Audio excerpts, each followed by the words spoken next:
আলহামদুলিল্লাহ, যিনি প্রতিটি বস্তুর জন্য একটি তাকদীর নির্ধারণ করেছেন এবং সবকিছু সম্পর্কে পূর্ণাঙ্গ জ্ঞান রাখেন, আমি তার মহাপবিত্র প্রশংসা ও কৃতজ্ঞতা জ্ঞাপন করছি, যিনি আমাদেরকে তার হেফাজতে এক সুন্দর আচ্ছাদন দান করেছেন। আমি সাক্ষ্য দিচ্ছি যে আল্লাহ ছাড়া কোনো ইলাহ নেই, তিনি একক, তার কোনো শরিক নেই। আমি এই সাক্ষ্য কিয়ামতের দিনের জন্য সঞ্চয় করে রাখছি। আরও সাক্ষ্য দিচ্ছি যে আমাদের নবী মুহাম্মদ সাল্লাল্লাহু আলাইহি ওয়াসাল্লাম আল্লাহর বান্দা ও রাসূল, যিনি মানব ও জিন জাতিসহ সব সৃষ্টির জন্য সুসংবাদদাতা ও সতর্ককারী হিসেবে প্রেরিত হয়েছেন। আল্লাহ তার উপর অগণিত দুরূদ, শান্তি ও বরকত বর্ষণ করুন। তার পরিবার পরিজন সহচরদের উপর আল্লাহ তাদের প্রতিদান বৃদ্ধি করুন, আর তাদের অনুসারী ও যারা কিয়ামত পর্যন্ত সুন্দরভাবে তাদের অনুসরণ করবে তাদের উপর। হে মানুষগণ, আমি তোমাদেরকে এবং নিজেকে আল্লাহর তাকওয়ার অবলম্বনে উপদেশ দিচ্ছি, অতএব আল্লাহকে ভয় করো, আল্লাহ তোমাদের উপর দয়া করুন। এবং জেনে রাখো, যার অন্তর পবিত্র হয়েছে, আল্লাহ সম্পর্কে তার ধারণা সুন্দর হয়েছে এবং তার আশা আকাঙ্ক্ষা সুসংবাদে উন্মুক্ত হয়েছে, যার নিয়ত সত্য হয়েছে, মানুষের মধ্যে তার সুনাম উচ্চারিত হয়েছে, আর যাকে তার রবের কাছে যা আছে জ্ঞান অনুগ্রহ তার সাথে তৌফিক দেওয়া হয়েছে, তার উপর প্রশান্তি নাজিল হয়েছে।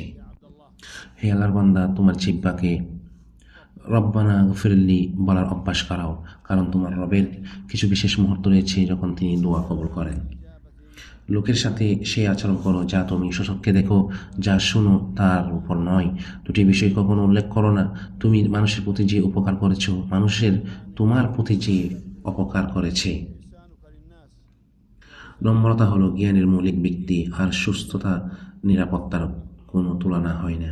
ভালো ও মন্দ সমান হতে পারে না। তুমি ভালো দিয়ে মন্দ প্রতিহত করো যখন যার সাথে তোমার শত্রুতা আছে, যেন অন্তরঙ্গ বন্ধ হয়ে যায়। আর এই গুণটি অর্জন করে কেবল তারাই যারা ধৈর্যশীল, এবং কেবল তারাই এই গুণ অর্জন করে যারা মহা সৌভাগ্যবান। হে মুসলিমগণ, প্রত্যেক সমাজে রয়েছে তার নিজস্ব প্রাচীন ঐতিহ্য, সত্যিকারের পরিচয়, নীতিমালা এবং মূল্যবোধ, যা ওই সমাজের সংহতি ও স্থিতিশীলতার পরিচায়ক। আর এই স্থিতিশীলতা ও সংহতি কেবল তখনই অর্জিত হয় যখন পরিবারগুলো সুসংহত থাকে, পারস্পরিক বন্ধন মজবুত থাকে, তারা তাদের পরিচয় রক্ষা করে এবং তাদের সন্তানদেরকে সচরিত্র, বীরত্ব ও মহান মূল্যবোধের উপর গড়ে তোলে। এরপর পরবর্তী প্রজন্ম এই নৈতিকতা, মহৎ গুণাবলী, উত্তম রীতিনীতি, প্রথা ও ঐতিহ্যগুলো উত্তরাধিকার সূত্রে লাভ করে। হে ভাইয়ারা, এসব মহৎ গুণ ও নৈতিকতার মধ্যে রয়েছে বড়দের সম্মান করা, তাদের কাছে ফিরে আসা, তাদের সাথে পরামর্শ করা, ছোটদের প্রতি দয়া করা, তাদের যত্ন নেওয়া, তাদের চরিত্র গঠন করা, তাদের আচরণ নিয়ন্ত্রণ করা এবং তাদেরকে মহান বিষয়ের উপর গড়ে তোলা ও তাদের মধ্যে উচ্ছ্বাসা সৃষ্টি করা, যাতে তারা তাদের গৌরব উত্তরাধিকার সূত্রে লাভ করতে পারে, তাদের ধর্ম ও তাদের জাতির পরিচয় রক্ষা করতে পারে এবং এগুলো ও তাদের মূল্যবোধ নিয়ে গর্ববোধ করতে পারে। পবিত্র কোরআনে বলা হয়েছে এবং মহান কোরআনে উল্লেখ রয়েছে, আর এই উপদেশ দিয়েছে ইব্রাহিম তার সন্তানদেরকে এবং ইয়াকুবও, যে হে আমার সন্তানেরা, নিশ্চয়ই আল্লাহ তোমাদের জন্য এই দিনকে চয়ন করেছেন, সুতরাং তোমরা মুসলিম হওয়া ছাড়া মারা যেও না। আর এই বিষয়ে ইব্রাহিম ও ইয়াকুব স্বীয় পুত্রগণকে অন্তিম উপদেশ দান করেছে, হে পুত্রগণ, আল্লাহ এই দিনকে তোমাদের জন্য পছন্দ করেছেন, কাজেই তোমরা মুসলিম না হয়ে মৃত্যুবরণ করো না। আর ইব্রাহিম আলাইহিস সালাম ও ইয়াকুব স্বীয় সন্তানদেরকে সুপদেশ প্রদান করেছিল, হে আমার বংশধরগণ, নিশ্চয়ই আল্লাহ তোমাদের জন্য এই ধর্ম মনোনীত করেছেন, অতএব তোমরা মুসলিম না হয়ে মৃত্যুবরণ করো না। হে মুসলমানগণ, প্রতিটি সমাজে পুরুষত্ব এবং গৌরবের মাধ্যমে সত্যি স্থায়ী হয়, পরিবারগুলো সংহত থাকে, প্রজন্মগুলো সুরক্ষিত থাকে এবং রাষ্ট্রগুলো সুরক্ষিত হয় বহিঃসংক্রমণ ও দুর্বলতা থেকে। আল্লাহর ইচ্ছাই এর মাধ্যমে উপকার ও অর্জন স্থায়ী হয় এবং ক্ষতি ও নাশকতা দূর হয়। বাইগণ, জ্ঞান ও বুদ্ধিমত্তার পথগুলোর মধ্যে একটি হলো পুরুষত্বের প্রতি দৃঢ় থাকা, সৎ গুণাবলী ধারণ করা, সুন্দর চরিত্রের বিকাশ ঘটানো এবং সেই মহান কাজগুলো চর্চা করা যেখানে সাহসী ও মহৎ ব্যক্তি প্রতিযোগিতা করে। এর মাধ্যমে যারা এতে অংশগ্রহণ করে তারা সুপ্রতিষ্ঠিত এবং প্রশংসিত হয়। প্রিয় ভাইগণ, পুরুষত্ব একটি মহৎ বৈশিষ্ট্য যা উত্তরাধিকার সূত্রে প্রাপ্ত এবং অর্জিত হয়। এটি সমাজকে একটি মর্যাদাপূর্ণ অবস্থানে রাখে। উচ্চতা ও উৎকর্ষ, সম্মান, উচ্চশিক্ষা, ধর্ম ও দেশের প্রতি গর্ব, জাতির ইতিহাস, ভাষা এবং সাংস্কৃতিক ঐতিহ্যের প্রতি গৌরব দান করে। পুরুষত্ব শক্তি ও করুণার সমন্বয় ঘটায়। দৃঢ়তা ও নম্রতা, সাহস এবং সত্যের প্রতি আনুগত্যে সাহায্য করে। নিজের ও অন্যদের প্রতি এটি মনের শক্তি, চিন্তার স্বচ্ছতা এবং বুদ্ধির পাঞ্চলতা নিয়ে আসে। যখন পুরুষত্ব দৃঢ়ভাবে প্রতিষ্ঠিত হয়, আল্লাহর সাহায্য তা বিপদের সময় এবং সমস্যার মুহূর্তে সহায়ক হয়। পুরুষত্ব একটি দীর্ঘ সোজা পথ যা জ্ঞান ও কাজের সমন্বয় ঘটায়, কল্যাণ, সাহায্য এবং সকল সুন্দর কাজকে সমর্থন করে। পুরুষত্ব অমর্যাদাপূর্ণ কাজকে অগ্রাহ্য করে, অপছন্দনীয় কাজ থেকে বিরত রাখে। পুরুষত্ব হলো দায়িত্ব এবং এর সকল উপাদান, দৈহিক ও নৈতিক, সহন করার ক্ষমতা। পুরুষত্বের বিকাশ এবং শক্তিশালী মানুষের প্রশিক্ষণ। পুরুষত্বের চেতনা এবং শক্তিশালী মানুষ শুধুমাত্র সঠিক বিশ্বাস এবং উচ্চ গুণাবলীর ছায়ায় জন্মায়। বাইগণ, পুরুষত্বের কিছু মূল উপাদান রয়েছে যা সবচেয়ে বেশি মূলনীতি এবং পুরুষত্বকে রক্ষা করে। তা হলো ধর্মের প্রতি দৃঢ় বিশ্বাস, পরিচয়ের প্রতি অটল থাকা, পরিবার এবং সুন্দর প্রথার প্রতি গর্ববোধ। এটি একটি দৃঢ় পথ। যদি সমাজ এটি মনে করে এবং শিক্ষার মাধ্যমে এটি চর্চা করে, তবে আল্লাহর যদি সমাজ এটি মান্য করে এবং শিক্ষার মাধ্যমে এটিকে চর্চা করে, তবে আল্লাহর ইচ্ছায় এটি প্রজন্মকে দুর্বলতা, অনিয়ম এবং বিপদগামী হওয়া থেকে রক্ষা করবে। হে আল্লাহর বান্দাগণ, পুরুষত্ব গড়ে তোলার জন্য প্রয়োজন কঠোর শিক্ষা, দায়িত্ববোধের চেতনা, ধর্মের প্রতি দৃঢ়তা, অর্জিত জ্ঞানের সংরক্ষণ এবং ইতিহাস ও ঐতিহ্যকে সম্মান করা। এটি একটি সুদূরপ্রসারী পথ যা ভবিষ্যতের গৌরব এবং মর্যাদার দিকে নিয়ে যায়। দায়িত্ববোধের চেতনা প্রজন্মকে শক্তিশালী করে। যারা লক্ষ্য অর্জনে দৃঢ় থাকে, তখন বিলাসিতা ও প্রয়োজনীয় জিনিসে ব্যস্ততা, উচ্চাকাঙ্ক্ষা এবং মহৎ লক্ষ্য অর্জনের পথকে দুর্বল করতে পারে না। বাইগণ, পুরুষত্বের আরেকটি ভিত্তি হল বিজ্ঞানী, অভিজ্ঞ ব্যক্তি,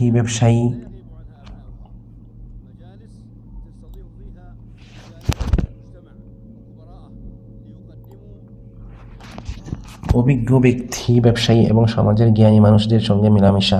এটি প্রজন্মকে তাদের মূলনীতি, দেশপ্রেম, পরিবারের সঙ্গে সংযোগ এবং নিজেদের পরিচয়ের প্রতি গর্ববোধ রক্ষা করতে সাহায্য করে। কিছু পরিবার যা নিয়মিত সভা, দেওয়ানি বা ক্লাবের আয়োজন করে, যেখানে সন্তানরা উপস্থিত থাকে, তা অত্যন্ত প্রশংসনীয়। এই সভাগুলোতে সমাজের গুরুত্বপূর্ণ ব্যক্তি এবং অভিজ্ঞরা তাদের দৃষ্টিভঙ্গি, অভিজ্ঞতা এবং নির্দেশনা প্রদান করেন, এবং যারা যোগ্য তাদের সম্মানিত করা হয়। যে সব কিছুই সত্যিকারের পুরুষত্বকে প্রাযুক্তিক, শিক্ষামূলক এবং মানসিক দিক থেকে প্রতিষ্ঠা করে। বরং এসব মজলিস ও দেওয়ানিয়াতের মাধ্যমে পরিবারগুলি তাদের সন্তানদের দক্ষতা উন্নয়ন, তাদের সামর্থ্য উৎকর্ষ সাধন এবং তাদের জ্ঞান ও দৃষ্টিভঙ্গি প্রসারিত করতে পারে। এছাড়াও তারা শিষ্টাচার, নৈতিকতা, সদাচরণ, বড়দের সম্মান, সম্মানিত ব্যক্তিদের মূল্যায়ন ও মানুষদের প্রতি শ্রদ্ধা শিখে। এসব মজলিসে সে সকল আলোচনা, মত বিনিময়, উপকারী বিষয়বাদী চর্চা হয়, তার প্রগাঢ় প্রত্যক্ষ ও পরোক্ষ প্রভাবের কথা তো বলাই বাহুল্য। হে ভাইয়েরা, পুরুষত্ব বা সুপ্রতিষ্ঠিত রুচিবোধ সম্পন্ন মানুষের অন্যতম গুরুত্বপূর্ণ বৈশিষ্ট্য হলো জাতির ভাষাকে কথা বলা, শিক্ষালাভ ও শিক্ষাদানের মাধ্যমে সংরক্ষণ করা, বিশেষত যখন এটি মহান ওহী, পবিত্র কোরআন ও পবিত্র সুন্নাহর ভাষা। কোনো ব্যক্তির ভাষাগত দুর্বলতা তার মর্যাদাকে খর্ব করে, আর এই দুর্বলতা আরও বেশি লজ্জাজনক ও ক্ষতিকর হয় যখন তার দিক নির্দেশনাকারী, পথ প্রদর্শক ও আদর্শ স্থানীয় ব্যক্তিদের মধ্যে দেখা যায়। কুরাইশ গোত্রের নেতৃস্থানীয়রা তাদের শিশুদেরকে মরুভূমিতে প্রেরণ করত, যাতে তারা বিশুদ্ধ ও উচ্চাঙ্গের ভাষা আয়ত্ত করতে পারে। জাতিগুলো তখনই সম্মানিত হয় যখন তাদের ভাষাসমূহ সম্মানিত হয়। পুরুষত্ব বা সুপ্রতিষ্ঠিত রুচিবোধ মানুষের পরিচয়ের ভাষাগত সঠিকতা ও দক্ষতার একটি ন্যূনতম স্তর বজায় রাখা অপরিহার্য, যা বিলুম হওয়া চিন্তার অগভীরতা ও নিম্নমানের লেখা ও প্রকাশভঙ্গি থেকে রক্ষা করে। হে যুবকগণ, পুরুষত্ব প্রকাশের ক্ষেত্র অনেক। জ্ঞান, অর্থনীতি, বাণিজ্য, প্রযুক্তিতে যে ইসলামের বিজয়, দেশের সমৃদ্ধি, জাতির মর্যাদা উন্নয়ন এবং মুহাম্মদ সাল্লাল্লাহু আলাইহি ওয়াসাল্লাম তার রব ও তার ধর্মের প্রতি আনুগত্যের মর্যাদা অর্জন করতে চাই, তার জন্য রুচিবোধ সম্পন্ন মানুষের পথ স্পষ্ট। আর সে এই জন্য প্রস্তুত হয়নি, সে যেন এর জন্য দৃঢ় সংকল্প করে যখনই সুযোগ পায়।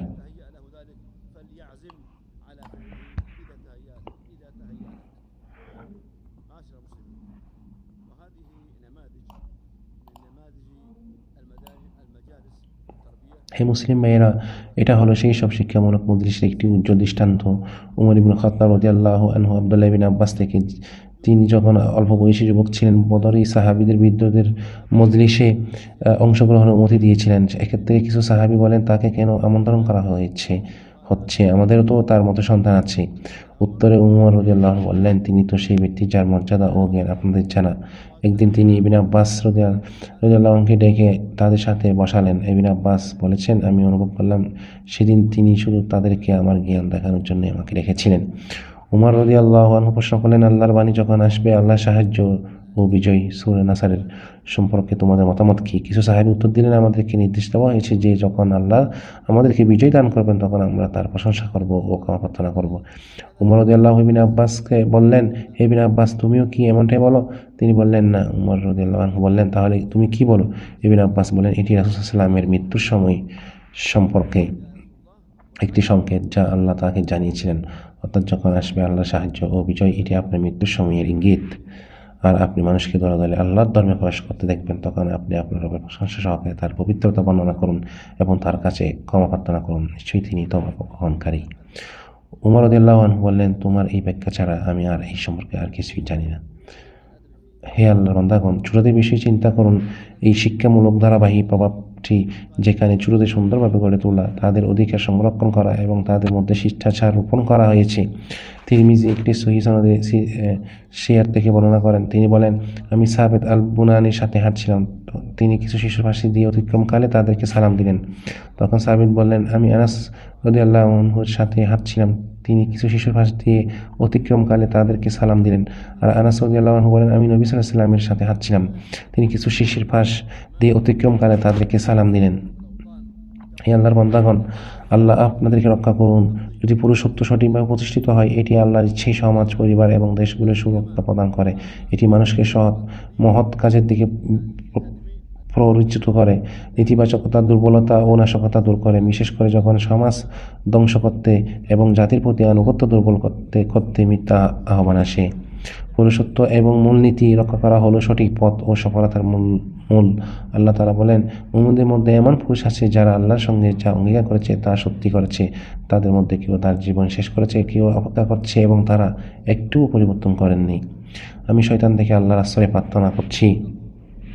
মুমিনদের মধ্যে কিছু লোক রয়েছে যারা আল্লাহর সাথে কৃত তাদের প্রতিশ্রুতি সত্যে বাস্তবায়ন করেছে। তাদের কেউ কেউ যুদ্ধে শাহাদত বরণ করে তার দায়িত্ব পূর্ণ করেছে, আবার কেউ কেউ শাহাদত বর্ণনের প্রতীক্ষায় রয়েছে।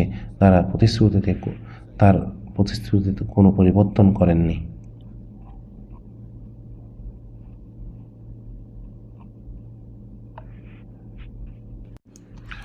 সমস্ত বান্দার প্রতি যার রহমত বিস্তৃত, সে আল্লাহর জন্য সমস্ত প্রশংসা।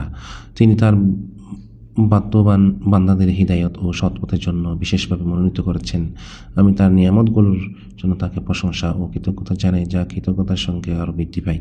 আমি সাক্ষ্য দিচ্ছি যে আল্লাহ ছাড়া কোনো ইলাহ নেই, তিনি একক ও অদ্বিতীয়, তিনি সকল সদৃশ্য ও সমকক্ষ থেকে পবিত্র। আর আমি সাক্ষ্য দিচ্ছি যে আমাদের প্রিয় নবী মুহাম্মদ সাল্লাল্লাহু আলাইহি ওয়াসাল্লাম তার বান্দা ও রাসূল। আল্লাহ তার মাধ্যমে দিনকে পরিপূর্ণ করেছেন। আল্লাহ তার উপর, তার পরিবার ও তার সাহাবীদের উপর শান্তি, রহমত ও বরকত দান করুন, যারা কল্যাণ, ফজিলত ও সৌভাগ্যের বাহক, এবং সেই সকল অনুসরণকারীদের উপরও যারা কিয়ামতের দিন পর্যন্ত তাদের অনুসরণ করে। এরপরে হে মুসলিমগণ, পুরুষত্ব ও চরিত্রকে দুর্বল করে এমন বিষয়গুলোর মধ্যে অন্যতম হলো আজ আমরা সামাজিক যোগাযোগ মাধ্যমে যা দেখছি।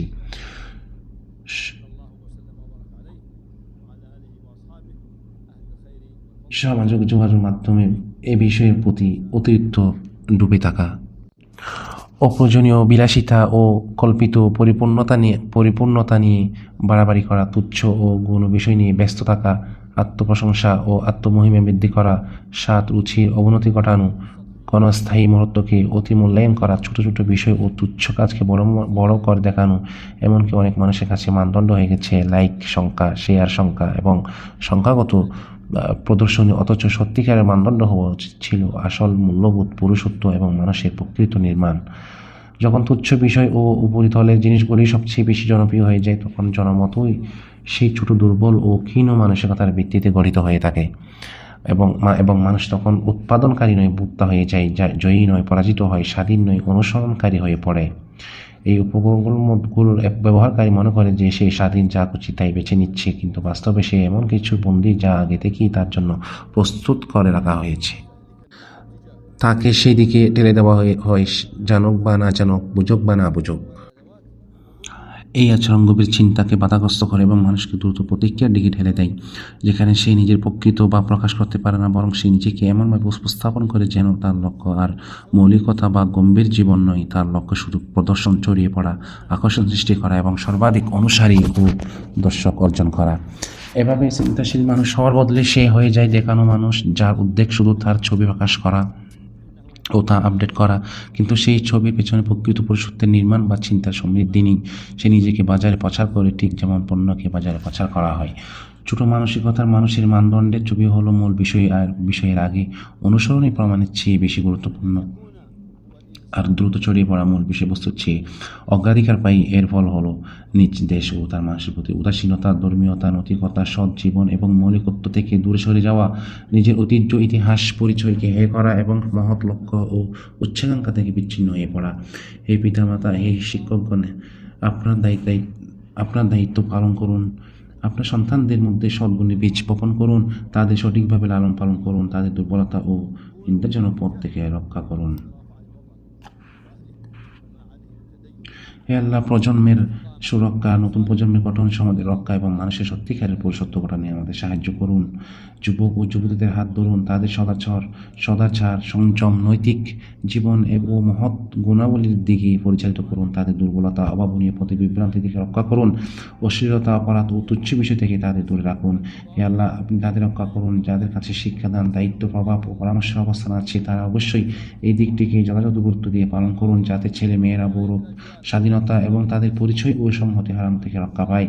হে আল্লাহর বান্দারা, আল্লাহকে ভয় করুন, আল্লাহ তোমাদের উপর দয়া করুন। আর জেনে রাখো, আমাদের সন্তান, আমাদের প্রতি অতি প্রিয় ফিলিস্তিনি শিশুরা হলো আনন্দদায়ক নমুনা ও মহান চিত্র। বয়সে তারা শিশু, কিন্তু কাজে তারা পুরুষ, আর অবস্থানে তারা বীর শিশুরা, যারা তাদের বাবাদের হত্যা হতে দেখেছে, তাদের বাড়িগত ধ্বংস হতে প্রত্যক্ষ করেছে। এরপরও তারা তাদের পাথর, তাদের লাঠি আর তাদের দেহ নিয়ে দাঁড়িয়েছে অত্যাচারী, নিষ্ঠুর, জায়নিস্ট শত্রুর বিরুদ্ধে। তার বিভিন্ন ধরনের উন্নত ও মারাত্মক অস্ত্রের মুখোমুখি হয়ে তারা দাঁড়িয়েছে এমন এক পুরুষত্ব নিয়ে, যা আত্মসমর্পণ প্রত্যাখ্যান করে এবং অবমাননা ও লাঞ্ছনা অস্বীকার করে। শহীদদের রক্ত ও বীরদের অকুতোভয় অবস্থান আল্লাহর ইচ্ছা জন্ম দেয় অমর আত্মা ও এমন হৃদয় যা কোনো প্রকার হীনতা মেনে নেয় না। ফিলিস্তিন ও আল কুদুস, আরব ও মুসলমানদের হৃদয় চিরকাল সুদৃঢ় ও উচ্চ মর্যাদায় অধিষ্ঠিত থাকবে। আর তোমাদের নবী মুহাম্মদ সাল্লাল্লাহু আলাইহি ওয়াসাল্লামের উপর দরুদ ও সালাম পেশ করো, কেন তোমাদের রব তার স্পষ্ট কিতাবে তোমাদের দিকে নির্দেশ দিয়েছেন, আর তিনি তার মর্যাদাপূর্ণ বাণীতে বলেছেন, নিশ্চয়ই আল্লাহ এবং তার ফেরেশতাগণ নবীর উপর দরুদ পাঠ করেন। হে ঈমানদারগণ, তোমরাও তার উপর দরুদ পাঠ করো এবং যথাযথভাবে সালাম পেশ করো। হে আল্লাহ, তোমার বান্দা ও রাসূল, আমাদের প্রিয় নবী মনোনীত ও নির্বাচিত মুহাম্মদ সাল্লাল্লাহু আলাইহি ওয়াসাল্লামের উপর দরুদ, সালাম ও বরকত নাজিল করো। আর তার পবিত্র পরিবার, পরিজন এবং উম্মাহাতুল মুমিনিন, তার স্ত্রীগণের উপর দরুদ ও সালাম বর্ষণ করো। হে আল্লাহ, ইসলাম ও মুসলমানদের সম্মানিত করো, শিরক ও মুশরিকদের অপমানিত করো এবং জালিম ও নাস্তিকদের ব্যর্থ করো। হে আল্লাহ, আমাদের দেশে আমাদেরকে নিরাপত্তা দান করো, আমাদের নেতা ও শাসকদের সংশোধন করো, আমাদেরকে এমন শাসকের অধীনে রাখো যিনি তোমাকে ভয় করে, তোমার তাকওয়া অবলম্বন করে এবং তোমার সন্তুষ্টির অনুসরণ করে। হে আল্লাহ, আমাদের ইমাম ও নেতা, দুই পবিত্র মসজিদের খাদেমকে তোমার তৌফিক দান করো। তোমার আনুগত্যের মাধ্যমে তাকে সম্মানিত করো, তার মাধ্যমে তোমার কালিমাকে সমুন্নত করো এবং তাকে ইসলাম ও মুসলমানদের জন্য সাহায্যকারী বানাও। তাকে, তার উত্তরাধিকারী, তার ভাই ও সহযোগীদেরকে এমন কাজে তৌফিক দান করো যা তুমি পছন্দ করো এবং যা দ্বারা তুমি সন্তুষ্ট। তাদেরকে সৎ কাজ ও তাকওয়ার দিকে পরিচালিত করো। হে আল্লাহ, মুসলিম শাসকদেরকে তোমার কিতাব ও তোমার নবী মুহাম্মদ সাল্লাল্লাহু আলাইহি ওয়াসাল্লামের সুন্নাহ অনুযায়ী কাজ করা তৌফিক দান করো। তাদেরকে তোমার ঈমানদার বান্দাদের জন্য রহমত করো এবং হে বিশ্বজগতের প্রভু, সত্য ও হিদায়াতের উপর তাদেরকে একত্রিত করো। হে আল্লাহ, সর্বত্র মুসলমানদের অবস্থার সংশোধন করো। হে আল্লাহ, তাদের রক্তের হেফাজত করো, সত্য ও হেদায়েত এবং তাদের বক্তব্যের ঐক্য সংগঠিত করো। হে আল্লাহ, উম্মার জন্য এমন একটি পথ প্রদর্শক ব্যবস্থা স্থাপন করো যাতে তোমরা আনুগত্যশীলরা সম্মানিত হয় এবং তোমার অবাধ দ্বারা সঠিক পথে পরিচালিত হয়। হে আল্লাহ, মানুষকে কল্যাণে বিশ্বাসী করো এবং অন্যায় থেকে বিরত রাখো, নিশ্চয়ই তুমি সবকিছুর ক্ষমতাধর। হে আল্লাহ আগ্রাসী দখলদার ইহুদির উপর প্রভাব বিস্তার করো, তারা তোমাকে অক্ষম করতে পারবে না। হে আল্লাহ তাদের উপর তোমার সেই কঠিন শাস্তি প্রয়োগ করো যা অপরাধীদের প্রতিহত করতে ব্যর্থ হয় না। হে আল্লাহ আমরা তাদের অপকর্ম থেকে তোমার মাধ্যমে রক্ষা চাই এবং তাদের মন্দ থেকে আশ্রয় চাই। হে আল্লাহ আমরা তোমার কাছে অনিষ্ট বিপদ থেকে নিরাপত্তা চাই এবং সুস্থতার জন্য তোমাকে ধন্যবাদ জানাই। হে আল্লাহ আমরা তোমার কাছে সমস্ত কষ্ট বিপদ থেকে মুক্তি চাই এবং প্রতিকূলতা থেকে আশ্রয় চাই। হে সমস্ত অভিযোগের শ্রোতা এবং বিপদের উত্তোলক, আমাদেরকে লজ্জা ও কষ্ট থেকে আড়াল রাখো, আমাদেরকে সুস্থতা তাকওয়া দিয়ে সজ্জিত করো এবং আমাদের জন্য জান্নাতুল ফেরদৌসকে আবাস বানাও। হে আল্লাহ আমাদের জন্য পথ সহজ করো, আমাদের জন্য দরজা বন্ধ করো না এবং আমাদেরকে গ্রহণযোগ্য দোয়া করা তৌফিক দাও। হে আল্লাহ আমাদের বৃদ্ধি দাও, কমিও না, আমাদেরকে দান করো, বঞ্চিত করো না। হে আল্লাহ আমরা তোমার প্রশংসা কৃতজ্ঞতা প্রকাশ করছি। তুমি আমাদের জন্য তোমার রহমতের দরজাগুলো মুক্ত করেছো এবং তোমার অনুগ্রহ থেকে আমাদের জন্য মেঘমালা প্রেরণ করেছো। তোমার অনুগ্রহে এর বৃষ্টি দ্বারা পৃথিবীর উর্বর ও অনুর্বর উভয় অংশকে সিক্ত করেছ এবং মানুষের মন থেকে সংকীর্ণতা ও দুঃখ দূর করেছ। ফলে আমরা তোমার নিয়ামত, কল্যাণ ও বরকত ও সাহায্যে আনন্দিত হয়েছি। তোমার আরও অনুগ্রহ ও এহসানের প্রত্যাশী হয়েছি এবং সৃষ্টি ও দেশের উপর তোমার রহমতের প্রভাবের আশাবাদী হয়েছি। সুতরাং হে আল্লাহ বান্দাগণ, তোমরা রবের অগণিত শুকরিয়া আদায় করো, সকাল সন্ধ্যা তার পবিত্রতা মহিমা ঘোষণা করো, তার কাছে উপকারী সৃষ্টি দ্বারা আরও বৃদ্ধি প্রার্থনা করো এবং যেন তার তার দয়া ও অনুগ্রহে আরও বাড়তি নিয়ামতের অনুসরণ করে, কেননা আমাদের রবের দয়া অনুগ্রহের কোনো সীমানা বা পরিমাপ নেই। যখনই তোমাদের রব তোমাদের জন্য নিয়ামত নবায়ন করেন তখনই তোমরা তার প্রশংসা ও কৃতজ্ঞতা নবায়ন করো, আর যখনই তিনি তোমাদের অপছন্দনীয় কিছু দূর করেন তখনই তার আনুগত্য, প্রশংসা ও স্মরণের মাধ্যমে তার হক আদায় করো। হে আল্লাহ আমাদের উপর বৃষ্টি বর্ষণ করুন এবং আমাদেরকে নিরাশদের অন্তর্ভুক্ত করবেন না। হে আল্লাহ আমাদেরকে বৃষ্টি দান করুন। হে আল্লাহ আমরা আপনার কাছে ক্ষমা প্রার্থনা করছি, আপনি পরম ক্ষমাশীল, তাই আমাদের উপর মৌসুলধারে বৃষ্টি দ্বারা প্রেরণ করুন এবং আপনি যে বৃষ্টি বর্ষণ করেছেন তাকে আপনার আনুগত্যের শক্তি হিসেবে দিন এবং এটি নির্দিষ্ট সময় পর্যন্ত এর উপকারিতা পৌঁছে দিন। হে আল্লাহ বর্ষণ করুন জীবন দয়ানী, উপকারী ও পুরাণ প্রবাহমান ব্যাপক বৃষ্টি, যার দ্বারা জনপদ সজীব হয় এবং বান্দাদেরকে পান করানো হয় এবং যাকে আপনি শহর ও গ্রামবাসী সকলের জন্য কল্যাণকর বানান। হে আল্লাহ আমাদের পাপের কারণে আমাদের উপর আপনার অনুগ্রহ রুদ্ধ করবেন না, আমরা আল্লাহর উপর ভরসা করি। হে আমাদের রব আমাদেরকে জালিম সম্প্রদায়ের জন্য ফিতনা করো না। হে আমাদের রব আমরা নিজেরাই নিজেদের উপর জুলুম করেছি, আপনি যদি আমাদের ক্ষমা না করেন, আমাদের প্রতি দয়া না করেন, তবে আমরা অবশ্যই ক্ষতিগ্রস্তদের অন্তর্ভুক্ত হয়ে যাব। হে আমাদের রব আমাদেরকে দুনিয়াতে কল্যাণ দিন এবং আখিরাতেও কল্যাণ দিন, আমাদেরকে জাহান্নামের শাস্তি থেকে রক্ষা করুন। হে আল্লাহ বান্দাগণ নিশ্চয়ই আল্লাহ ন্যায়পরায়ণতা, সদাচরণ ও নিকটাত্মীয়কে দান করার নির্দেশ দেন এবং শ্লীলতা, মন্দ কাজ ও বিদ্রোহ হতে নিষেধ করেন। তিনি তোমাদের উপদেশ দেন যাতে তোমরা চিন্তা করো, সুতরাং আল্লাহকে স্মরণ করো, তিনি তোমাদের স্মরণ রাখবেন। তার নিয়ামতের জন্য কৃতজ্ঞতা প্রকাশ করো, তিনি তোমাদের আরও দান করবেন। আর আল্লাহর স্মরণে সর্বশ্রেষ্ঠ, আল্লাহ জানেন তোমরা যা করো। الله أكبر الله أكبر أشهد أن لا إله إلا الله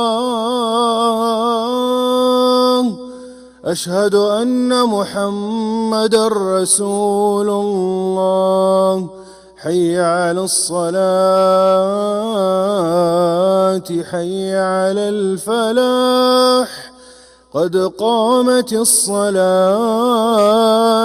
قد قامت الصلاة الله أكبر الله أكبر لا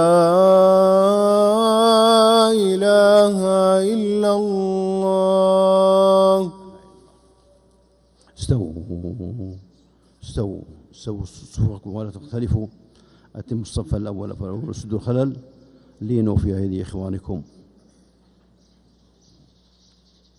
الله أكبر الله أكبر.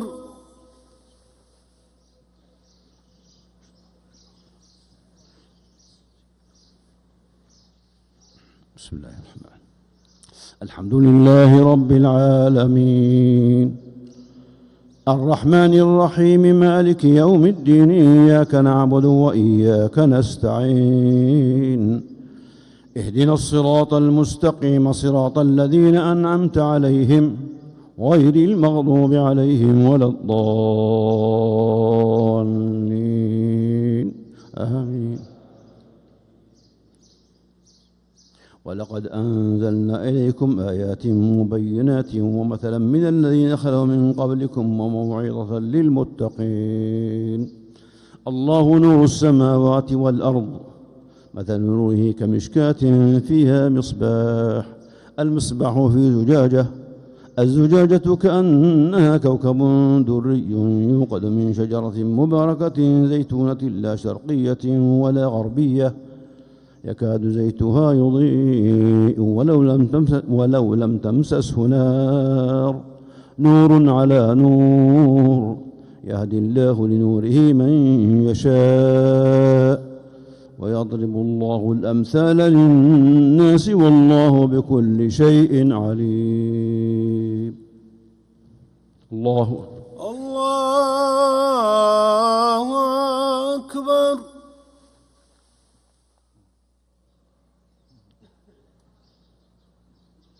لمن حمده. ربنا ولك الحمد.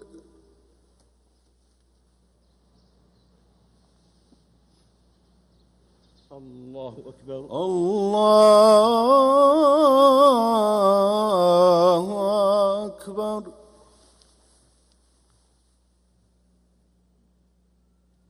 الله أكبر. الله أكبر. الله أكبر. الله أكبر.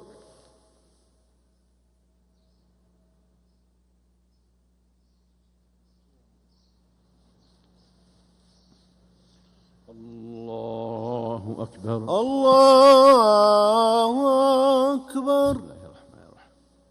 الحمد لله رب العالمين الرحمن الرحيم مالك يوم الدين، إياك نعبد وإياك نستعين، اهدنا الصراط المستقيم صراط الذين أنعمت عليهم غير المغضوب عليهم ولا الضالين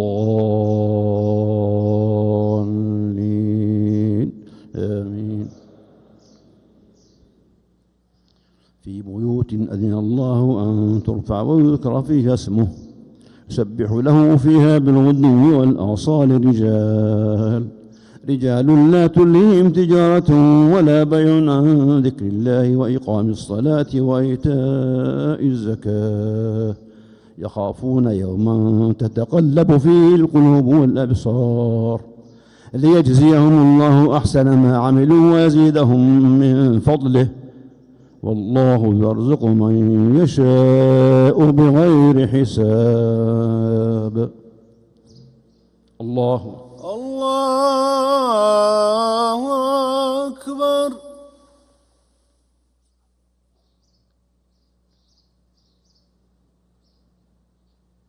الله لمن حمده. ربنا ولك الحمد.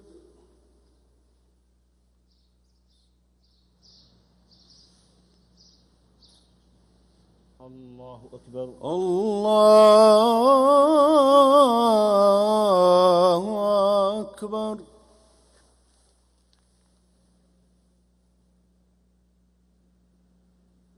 الله أكبر. الله أكبر.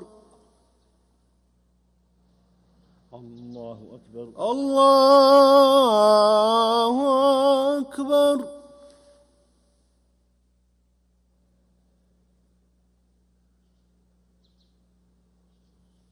الله أكبر. الله أكبر.